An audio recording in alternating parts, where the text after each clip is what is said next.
আল্লাহর নবী বলেন, জিবরাইল রে, এই তায়েববাসীদেরকে যদি তুমি ধ্বংস করে দাও, আমি কাকে দাওয়াত দেব? কাকে আমি দ্বীনের পথে নিয়ে আসবো? কাকে আমি কোরআনের পথে নিয়ে আসবো?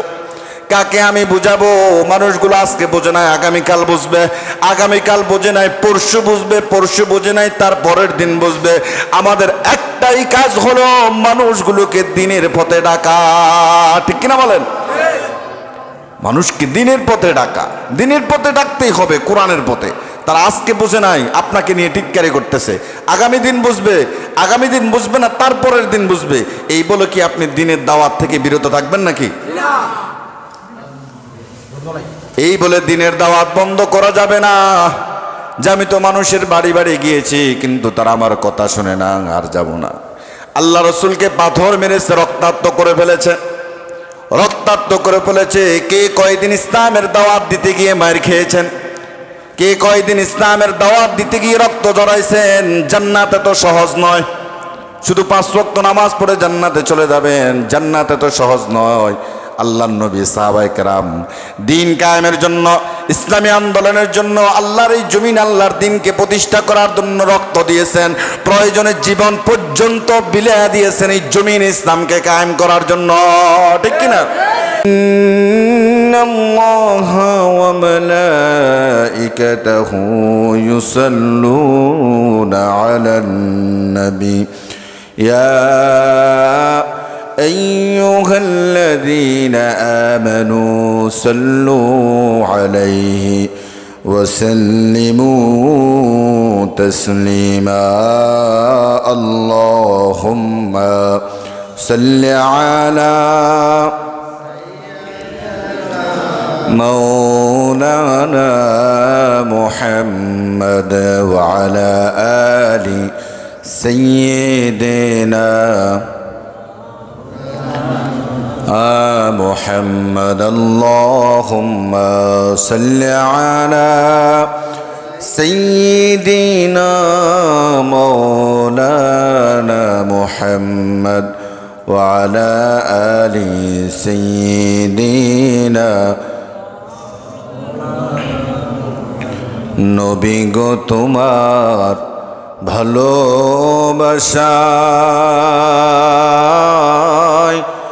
আল্লাহর ওলি হওয়া যায়। নবী গো তোমার ভালোবাসায় জান্নাতবাসী হওয়া যায়। আল্লাহুম্মা সাল্লি আলা সাইয়্যিদিনা মাওলানা মুহাম্মদ ওয়া আলা আলি سيدنا مولانا لا إله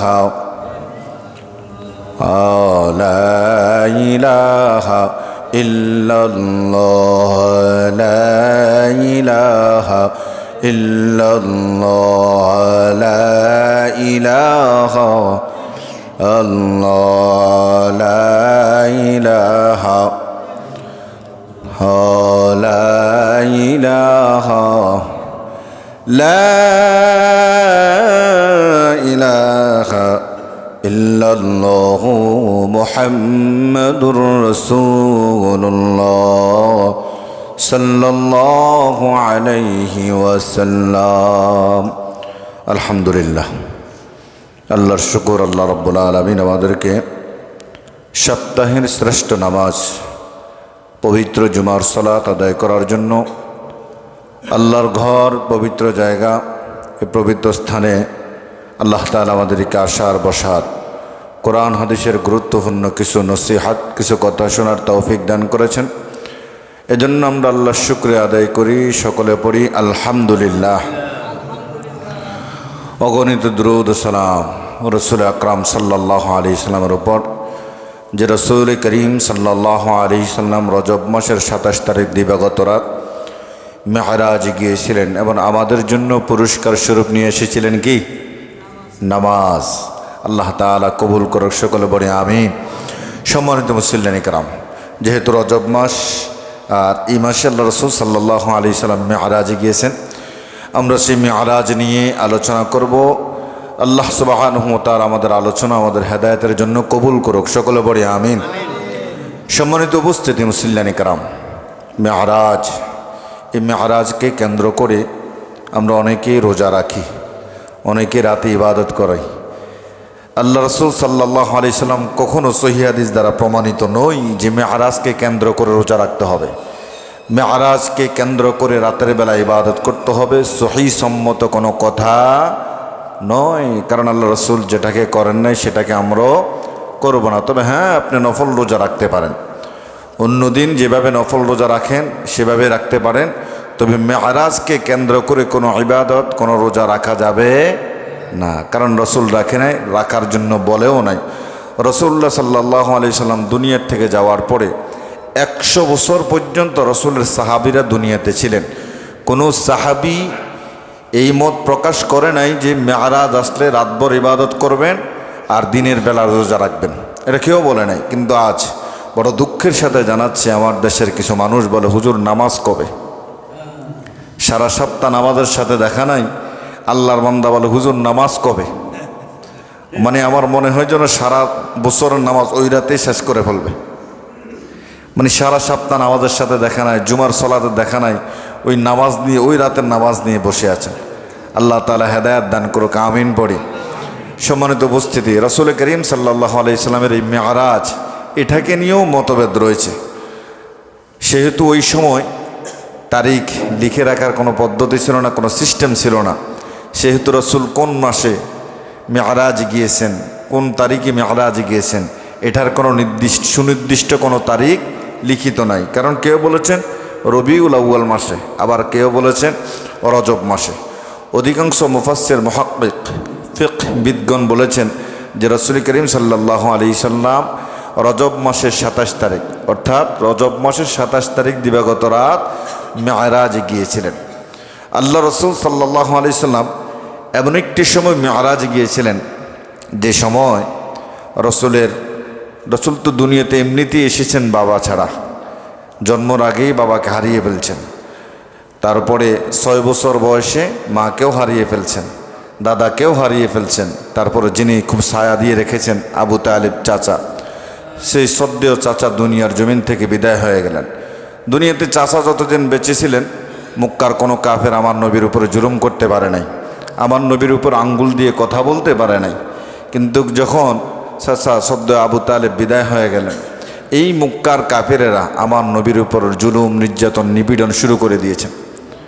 আমার নবী সিজদায় পড়ে আছেন, নবীজের গাড়ির উপরে উঠে নারী বুড়ি চাপায় দিয়েছিলেন। মক্কার এই কাফেররা আমার নবীকে কত কষ্ট দিয়েছেন, কত জুলুম করেছেন, কত নির্যাতন আমার নবীকে করেছেন।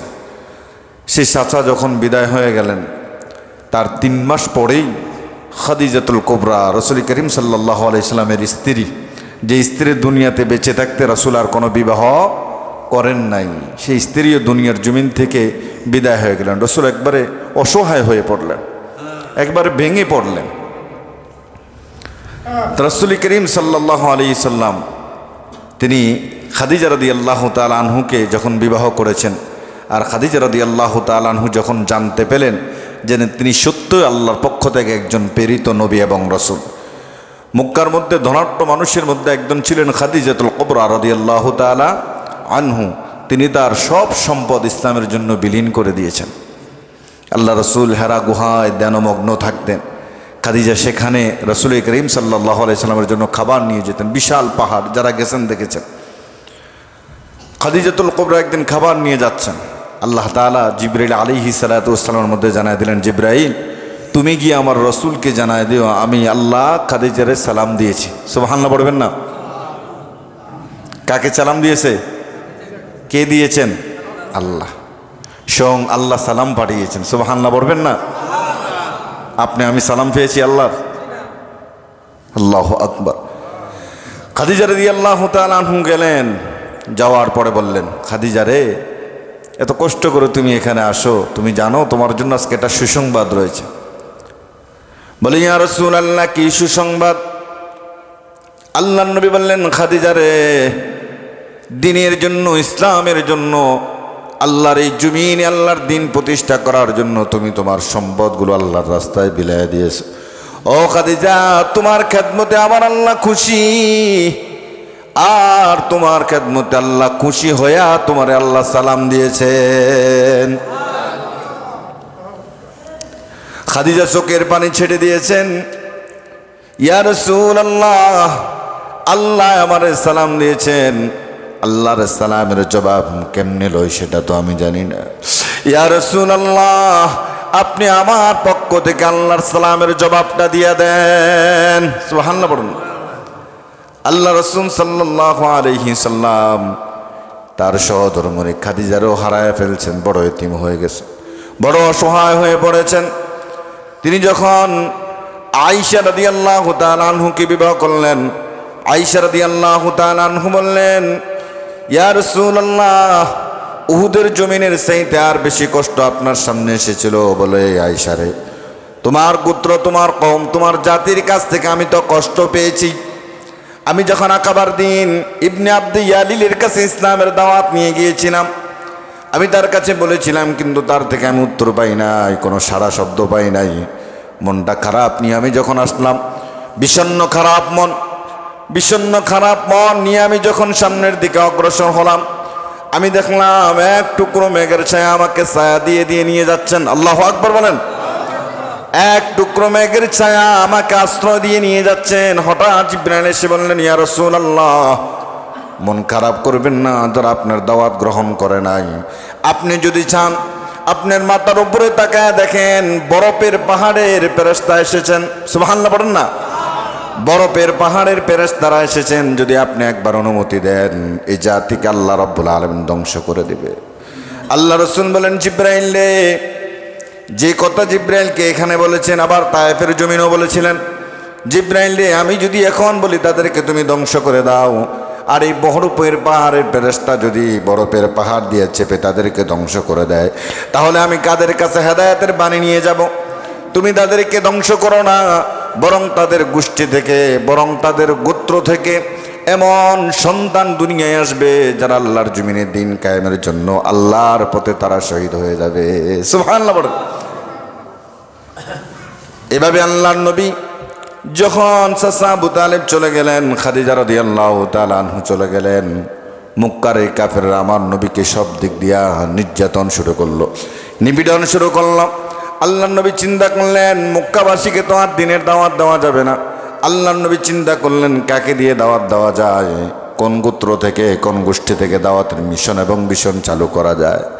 নবী সাল্লাল্লাহু আলাইহি সাল্লাম দেখলেন, মক্কার আশেপাশে সবচেয়ে বড় শক্তিমান গোষ্ঠী ছিল বনু সাকিফ।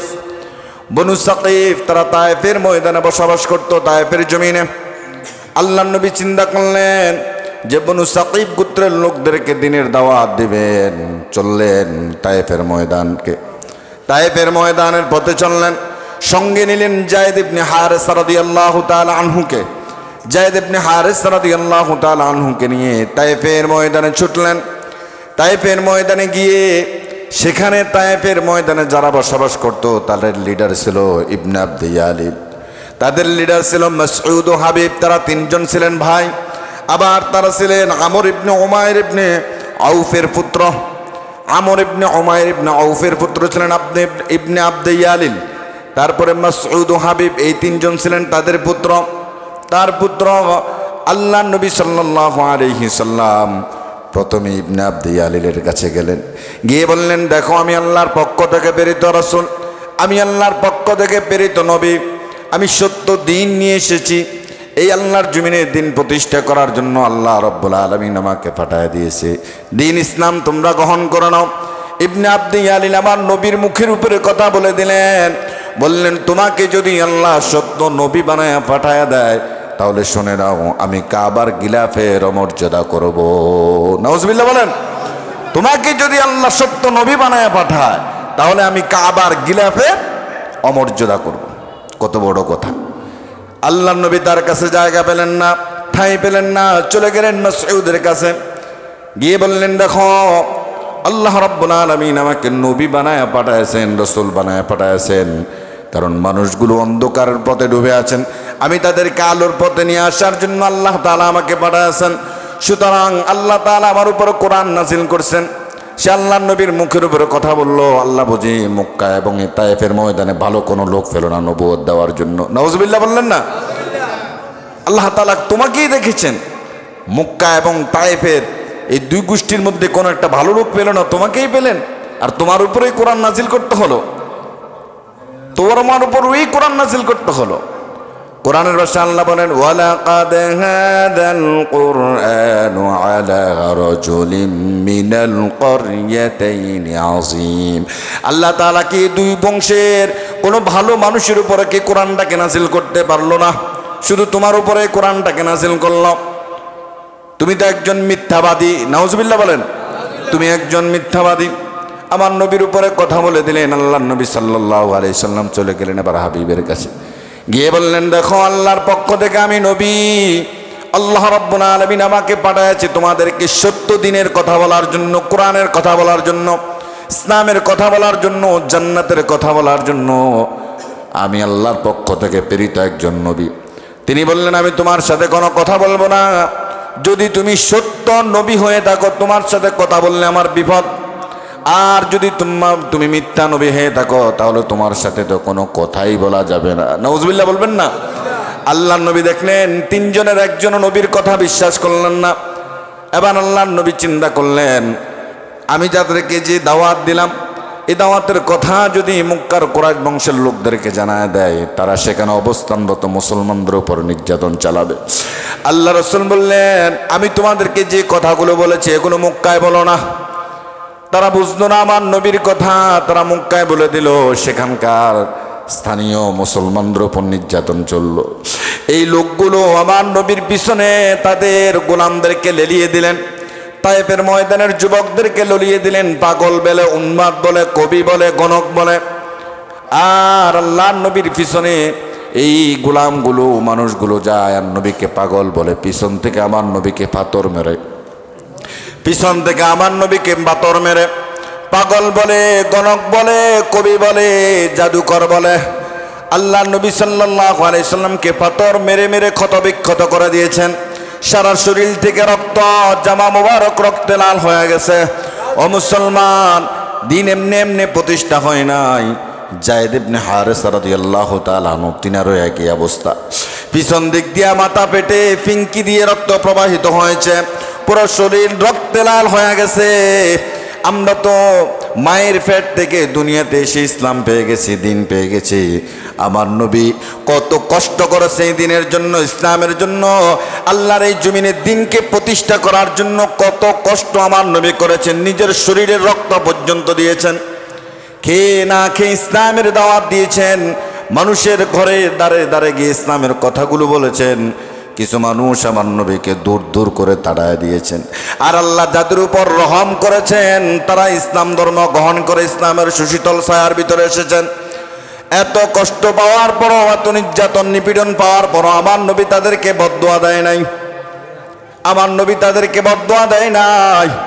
কিন্তু অন্য অন্য নবীরা সহ্য করতে না পেরে তাদের কওম, তাদের জাতির জন্য আল্লাহর কাছে বদদুয়া পর্যন্ত দিয়েছেন। নূহ আলাইহিস সালাম ৯৫০ বছর হায়াত পেয়ে দুনিয়ায় আগমন করেছেন। কয়শো বছর? ৯৫০ বছর মানুষের কাছে দাওয়াত পৌঁছে দিয়েছেন। কিয়ামতের ময়দানে আল্লাহ রাব্বুল আলামিন নূহরে জিজ্ঞেস করবেন, নূহরে, যে মিশন এবং ভিশন দিয়ে আমি আল্লাহ তোমার দুনিয়াতে পাঠালাম, তুমি আমার দাওয়াত মানুষের কাছে পৌঁছে দিয়েছো কিনা? নূহ আলাইহিস সালাম যে কথা আল্লাহর কাছে বলবেন, কোরআন আল্লাহ তাআলা উল্লেখ করে দিয়েছেন, রব্বি ইন্নী নাযারতু কওমি লাইলান ওয়া নাহারা। রব্বুল আলামিনের কাছে বলবেন, ও আমার রব, আমি শুধু তাদেরকে দিনে দাওয়াত দেই নাই, আবার শুধু রাতেও দাওয়াত দেই নাই। দিন রাত আমি তাদেরকে দাওয়াত দিয়েছি। যখনই আমি তাদেরকে দাওয়াত দিতে যাই, যখনই আমি তাদেরকে দিনের কথা বলতে যাই, তারা আমারে মারে, রক্তাক্ত করে ফেলে। ও আমার রব আল্লাহ, আমি আর সহ্য করতে পারছি না, আমি আর নিতে পারতেছি না। আয় আল্লাহ, রব্বি লা তাযার আলাল আরদি মিনাল কাফিরিনা দাইয়ারা। ও আমার রব, এই কাফেরদেরকে আপনি ধ্বংস করে দেন, জমিনের সাথে মিশিয়ে দেন। আল্লাহ নূহের দোয়া কবুল করে নিয়ে প্লাবন দিয়ে জাতিগুলোকে ধ্বংস করে দিল। নবীরা বদদুয়া দিয়েছেন, কিন্তু আমার নবী, আপনার নবী সরদার কায়নাত নবী এই জাতির জন্য কোনো বদদোয়া, এত আঘাত করেছে, এত মারা মেরেছে। আল্লাহ নবী পিছন দিকে ফিরে বলে, ও তায়েফের মানুষ, আর পাথর মেরো না, আর পাথর মেরো না। কিন্তু এই তায়েফবাসী কোনো মায়া করলো না, আমার নবীকে পাথর মেরে রক্তাক্ত করে দিলেন। উপায় না পেয়ে রাস্তার পাশে একটা আঙ্গুরের বাগান ছিল, যায়েদ ইবনে হারেস, সেখানে আল্লাহ রাসূল সাল্লাল্লাহু আলাইহি সাল্লাম সেই বাগানের ভিতরে ঢুকলেন। ঢুকে একটু রেস্ট নিয়ে আল্লাহর কাছে হাত তুললেন, রব্বুল আলামিন, দুনিয়ায় আমাকে পাঠানোর পরে আমার দ্বারা যদি কোনো কল্যাণ হয়, এই আঘাত আমি সহ্য করে নিব, এই আঘাত আমি সহ্য করে নেব। চোখের পানি ছেড়ে দিয়ে আমার নবী যখন দোয়া করে নেন, জিব্রাইল এসে হাজির হয়ে গেলেন। আল্লাহ রাসূল, আল্লাহ দেখতেছেন তারা আপনাকে পাথর মেরে মেরে ক্ষত বিক্ষত করে দিয়েছে, আপনার পুরো শরীরে রক্তাক্ত করে দিয়েছে, আপনার সঙ্গীকেও একই অবস্থা করেছে, আল্লাহ দেখতেছেন। তবে আমি আজকে একা আসি নাই, আমি একা আসি নাই গো নবী, আমার সঙ্গে পাহাড়ের ফেরেশতা এসেছে। আপনি শুধু একবার অনুমতি দেন, আর পাহাড়ের ফেরেশতা আল্লাহ রব্বুল আলামিনের নির্দেশে তায়েফবাসীকে আল্লাহ রব্বুল আলামিন ধ্বংস করে দিবে। আল্লাহ নবী বলেন, জিবরাইল রে, এই তায়েফবাসীদেরকে যদি তুমি ধ্বংস করে দাও, আমি কাকে দাওয়াত দেব, কাকে আমি দ্বীনের পথ নিয়ে আসবো, কাকে আমি কোরআনের পথ নিয়ে আসবো, কাকে আমি বুঝাবো? মানুষগুলো আজকে বোঝে নাই, আগামীকাল বুঝবে, আগামীকাল বোঝে নাই পরশু বুঝবে, পরশু বোঝে নাই তার পরের দিন বুঝবে। আমাদের একটাই কাজ হলো মানুষগুলোকে দ্বীনের পথে ডাকা, ঠিক কিনা বলেন? মানুষকে দ্বীনের পথে ডাকা, দ্বীনের পথে ডাকতেই হবে, কোরআনের পথে। তারা আজকে বুঝে নাই, আপনাকে নিয়ে টিটকারি করতেছে, আগামী দিন বুঝবে, আগামী দিন বুঝবে না তারপরের দিন বুঝবে। এই বলে কি আপনি দ্বীনের দাওয়াত থেকে বিরত থাকবেন নাকি? এই বলে দ্বীনের দাওয়াত বন্ধ করা যাবে না। যে আমি তো মানুষের বাড়ি বাড়ি গিয়েছি, কিন্তু তারা আমার কথা শুনে না, আর যাব না। আল্লাহ রসুলকে পাথর মেরেছে, রক্তাক্ত করে ফেলেছে, রক্তাক্ত করে ফেলেছে। কে কয়দিন ইসলামের দাওয়াত দিতে গিয়ে মার খেয়েছেন, কে কয়দিন ইসলামের দাওয়াত দিতে গিয়ে রক্ত জড়াইছেন। জান্নাত এত সহজ নয়, শুধু 5 ওয়াক্ত নামাজ পড়ে জান্নাতে চলে যাবেন, জান্নাত এত সহজ নয়। আল্লাহর নবী, সাহাবায়ে কেরাম দ্বীন কায়েমের জন্য, ইসলামী আন্দোলনের জন্য, আল্লাহর এই জমিন, আল্লাহর দ্বীনকে প্রতিষ্ঠা করার জন্য রক্ত দিয়েছেন, প্রয়োজনে জীবন পর্যন্ত বিলিয়ে দিয়েছেন এই জমিন ইসলামকে কায়েম করার জন্য, ঠিক কিনা? কোথায় আপনার ইসলাম, কোথায় আপনি, কোথায় আমি? এত সহজ জান্নাত, লা ইলাহা ইল্লাল্লাহ, এটার মধ্যে একবারে জান্নাতে চলে যাবেন। আবার নবী রক্তাক্ত অবস্থায় দূর থেকে যে আঙ্গুরের বাগান আল্লাহর নবী বসলেন, দূর থেকে সে আঙ্গুরের বাগানের মালিক উতবা এবং সাহেবা দেখলেন যে খুব জীর্ণ শীর্ণ অবস্থায় দুজন আল্লাহর বান্দা বসে আছেন। উতবা এবং সাহেবা তাদের গোলামকে দিয়ে কিছু আঙ্গুর পাঠালেন, আল্লাহর নবীর হাতের মধ্যে দিলেন, আর আল্লাহর নবী আঙ্গুরগুলো খেলেন বিসমিল্লাহ বলে, বিসমিল্লাহ বলে মুখে নেন। আর গোলাম বলেন, আপনি কে আমি জানি না, তবে এখানে আমি আজকে অনেক দিন, কত মানুষ খায় কিন্তু বিসমিল্লাহ বলে। আল্লাহর নবী তার মাথার মধ্যে হাত দিলেন, তাকে দোয়া করে দিলেন, আর তিনি আল্লাহর নবীর হাতের মধ্যে চুমু খেলেন। দূর থেকে উতবা এবং সাহেবা দেখলেন, দেখে গোলামকে বললেন, ও গোলাম, দূর থেকে আমি লক্ষ্য করে দেখেছি যে লোকগুলাকে আঙ্গুর দেওয়ার জন্য বলেছি, ওই লোকগুলা তোমার মাথার উপর হাত দিয়েছে, আর তুমিও তার হাতের মধ্যে চুমু খেয়েছো। গোলাম বললে, মালিক শোনেন, পৃথিবীতে আজকে বহুদিন আমি এই জায়গায়, কিন্তু এমন ব্যবহার কারো কাছ থেকে পাই নাই। তবে আমার বিশ্বাস তিনি আল্লাহর পক্ষ থেকে একজন প্রেরিত নবী। নবী ছাড়া এমন আচরণ কারো হতে পারে না, আল্লাহর প্রেরিত রাসূল ছাড়া এমন আচরণ কারো কাছ থেকে আশা করা যায়? বলে, তুমি তাকে বিশ্বাস করো না, যে ধর্মের মধ্যে তুমি রয়েছো তোমার ধর্মই সর্বশ্রেষ্ঠ। নাউজুবিল্লাহ বলেন। কারণ তাদের অন্তরের মধ্যে মোহর মেরে দিয়েছেন কে? মোহর মেরে দিয়েছেন কে? খাতামাল্লাহু আলা কুলুবিহিম, ওই কাফেরদের অন্তরের মধ্যে আল্লাহ মোহর মেরে দিয়েছেন। এজন্য আল্লাহর নবী সাল্লাল্লাহু আলাইহি সাল্লাম চাচা আবু তালেবকে হারিয়ে ফেলেছেন, বিবি খাদিজাকে হারিয়ে ফেলেছেন। এই কষ্ট তায়েফের মানুষ কষ্ট দিচ্ছে, আল্লাহ রাব্বুল আলামিন রাসূলুল্লাহ সাল্লাল্লাহু আলাইহি সাল্লামের সম্মান ইজ্জত মর্যাদাকে আরো বাড়ায়া দেওয়ার জন্য 27 রজবের রাত আল্লাহ রাব্বুল আলামিন তাকে মেরাজে নিয়ে গেছেন। সুবহানাল্লাহ বলেন। আল্লাহর নবী বলেন, আমি উম্মে হানির ঘরে ঘুমন্ত অবস্থায় তখন আমি দেখলাম আমার ঘরের ছাদ ভেদ করে দুজন মানুষ ঢুকলো, ফেরেশতা ঢুকলো। তারা আমার 2 হাতের বাহু ধরে নিয়ে হাতিমে কাবার কাছে নিয়ে গেলেন। তারপরে আমাকে জমজম কূপের কাছে নিয়ে গেলেন। সেখানে নিয়ে আমার বুকটাকে ছিঁড়ে আমার ভিতর থেকে কলবটাকে বাহির করেছেন। আল্লাহু আকবার বলেন। আমার বুকটাকে ছিঁড়ে আমার ভিতর থেকে আমার কলবটাকে বাহির করলেন। এটাকে জমজমের পানি দিয়ে দৌত করে আবার সুন্দর করে সেখানে ঢুকায়া দিলেন। তারপরে আমি দেখলাম হাতিবে কাবার পাশে বুরাকটাকে বেঁধে রেখেছেন। আমি যখন গেলাম বুরাকের কাছে, আমি উঠবো বুরাকের পিঠে, কিন্তু বুরাক মাথা নাড়ে। আর জিব্রাইল বলল, ও বুরাক, তুমি কি জানো কে তোমার পিঠের উপরে ওঠার জন্য এসেছেন?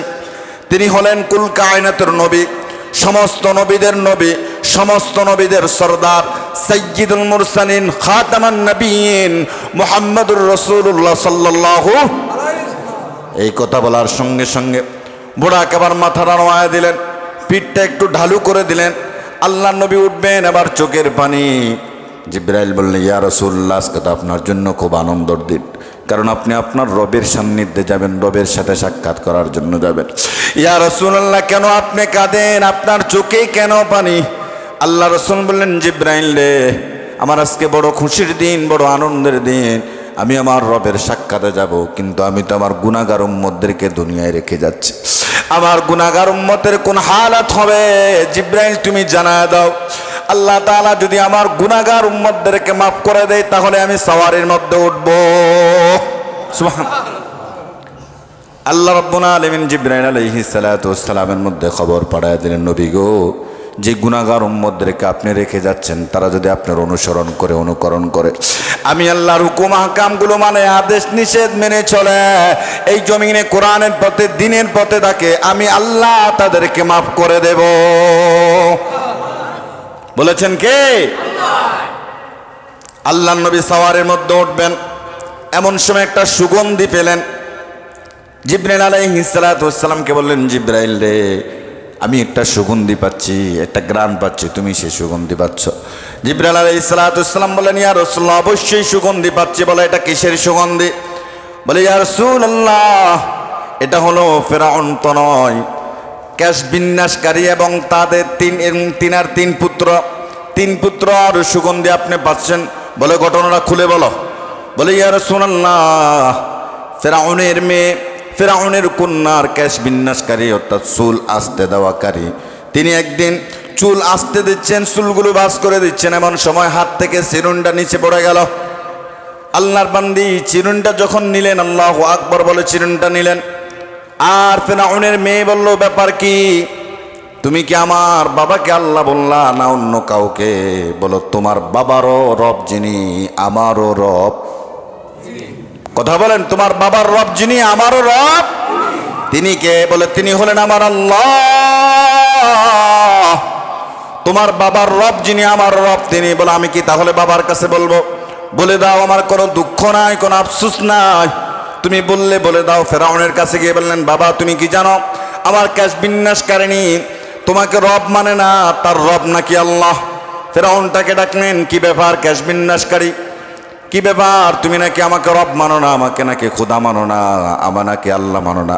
বলে, না, আমি তোমাকে রব মানি না, আমি তোমাকে খোদা মানি না, বরং আমার রব হলেন আমার আল্লাহ। আল্লাহু আকবার বলেন। আমার রব হলেন আমার আল্লাহ, আপনার রব যিনি, আমার রব তিনি। ফেরাউন বলল, তুমি যেহেতু আমাকে রব মানো না, মৃত্যুর জন্য প্রস্তুত হয়ে যাও। বলে, আমার কোনো দুঃখ নাই, কারণ জাহান্নামের আযাবের চেয়ে দুনিয়ার আযাব আরো কম। ঠিক কিনা বলেন? ফেরাউন এবার বিশাল বড় পাতিলার মধ্যে পানি গরম করলেন অথবা তেল গরম করলেন। এই তেলগুলো টকবক টকবক করে উতরাচ্ছে। ওই ক্যাশ বিন্যাসকারিনীর 3টা সন্তান ছিল, 2টা সন্তানকে ডেক্সির মধ্যে পালায়া দিল। নিজের চোখের সামনে 2টা সন্তান দুনিয়ার থেকে বিদায় হয়ে গেল। দেহ থেকে মাংসগুলো খুলে পড়ে গেল, কঙ্কালগুলো বেশি আছে। এবার নিজের কুলের মধ্যে নিজের দুধ খাওয়া একটা সন্তান, এই সন্তানটাকে ফেরাউনের বাহিনী যখন টেনে নিয়ে যাচ্ছে, তখন কেশ বিন্যাসকারিনী দিতে নারাজ একটু, তখন একটু দুঃখ পাচ্ছেন। এই দুধ খাওয়া নাবালক শিশু বললেন, মা চিন্তা করো না, জাহান্নামের আযাবের চেয়ে দুনিয়ার আযাব কিছুই নয়। আমরা এখানে জীবন দিব, বিনিময় আল্লাহ তাআলা আমাদেরকে জান্নাত দিয়ে দিবেন। সুবহানাল্লাহ। এই শিশু সন্তানটাকে পালায়া দিলেন, মার দেরি করলেন না, সঙ্গে সঙ্গে ওই বড় ডেক্সিটার মধ্যে ঝাঁপিয়ে পড়ে গেলেন। আল্লাহু আকবার। ইয়া রাসূলুল্লাহ, এই সুগন্ধি হলো ওই ফেরাউনের তনয়, কেশ বিন্যাসকারিণী এবং তার 3টা সন্তান আল্লাহর রাস্তায় জীবন দিয়েছে, এটার সুগন্ধ আল্লাহ রাব্বুল আলামিন আপনার নাকে ঢুকায় দিয়েছেন। সুবহানাল্লাহ বলেন। সুতরাং যারা দ্বীনের জন্য, ইসলামের জন্য, কোরআনের জন্য, ইসলামের জন্য যারা জীবন দেবে, তাদের জায়গা হবে কোথায়? কারণ আমার রাসূল এই দ্বীনের জন্য, ইসলামের জন্য, কোরআনের জন্য রক্ত দিয়েছে। কথাগুলো আমি মিথ্যা বলি না। এখানে ওলামায়ে কেরাম আছেন, আপনি যদি অন্য দিকে নেন নিতে পারেন, কিন্তু কথাগুলো আমি একজনের জন্য বলি, তিনি কে? ইসলামের জন্য সাহাবায়ে কেরাম ইতিহাস পড়েন, দেখবেন, জানবেন, বুঝবেন সাহাবায়ে কেরাম কিভাবে দ্বীনের জন্য রক্ত দিয়েছে, সাহাবায়ে কেরাম কিভাবে কোরআনের জন্য রক্ত দিয়েছে। আপনার বুঝে আসুক বা না আসুক, যুগে যুগে এই আল্লাহর জন্য, দ্বীনের জন্য, ইসলামের জন্য সাহাবায়ে কেরাম রক্ত দিয়েছে, দেয় নাই? জীবন পর্যন্ত দিয়েছে, নিজেদের জীবনটা বিসর্জন দিয়েছে। দ্বীন ইসলাম এমনিভাবে আসে নাই। আমি আপনি তো মায়ের গর্ভ থেকে দুনিয়ায় আসার পরে ইসলাম পেয়ে গেছি, কিন্তু সাহাবায়ে কেরাম ইসলামের জন্য কত কষ্ট করেছেন। এই কাফেররা দেহ থেকে হাত আলাদা করে দিয়েছে, দেহ থেকে পাগুলো আলাদা করে দিয়েছে, দেহ থেকে মাথা আলাদা করে দিয়েছে, তারপরও কালিমার পতাকা দাঁত দিয়ে কামড়ে ধরেছেন। ঠিক কিনা বলেন? এমনি এমনি ইসলাম আসে নাই। আর আপনি এত সহজে জান্নাতে চলে যাবেন, এত সহজে। এই জন্য বলি, আবার যুবক ভাইরা, ইসলামের পথে থাকেন, কোরআনের পথে থাকেন, কোরআনের পথে থাকেন, ইসলামের পথে থাকবেন, আপনার জান্নাতের পথটা সহজ করে দিবেন কে? আল্লাহ। এই বিশ্বাস আছে মনে? এই বিশ্বাস মনে আছে? কার কার নাই দেখি? এই বিশ্বাস আপনার মনে নাই? আমাদের সবার মনে এই বিশ্বাস আছে, আছে না নাই? আল্লাহ কবুল করুক, সকলে বলি আমিন। মেরাজের আলোচনা, এটা দীর্ঘ একটি আলোচনা। রাসূলুল্লাহ সাল্লাল্লাহু আলাইহি ওয়াসাল্লাম মেরাজে গেলেন, প্রথম আসমানে, দ্বিতীয়, তৃতীয়, চতুর্থ আসমান, পঞ্চম আসমান, ষষ্ঠ, সপ্তম, আল্লাহর সান্নিধ্যে গেলেন, আল্লাহর সাথে কথা বললেন, জান্নাত দেখালেন, জাহান্নাম দেখালেন, জান্নাতের সৌন্দর্য, নাজ নিয়ামতগুলো দেখলেন, জাহান্নামে দেখলেন কোন কোন পাপের কারণে কোন কোন শাস্তি কাকে দেওয়া হচ্ছে, এটা আল্লাহ রাসূল সাল্লাল্লাহু আলাইহি সাল্লাম সশরীরে দেখে এসে দুনিয়ায় আমাদেরকে আল্লাহ তাআলার মাধ্যমে রাসূল করিম সাল্লাল্লাহু আলাইহি সাল্লাম আমাদেরকে জানায় দিয়েছে। এই বিস্তারিত লম্বা আলোচনা সামনে রয়েছে, ইনশাআল্লাহ আমরা ধারাবাহিকভাবে সে আলোচনাগুলো করে যাব। আল্লাহ তাআলা আমাদেরকে বুঝার তৌফিক দান করুক, সকলে বলি আমিন।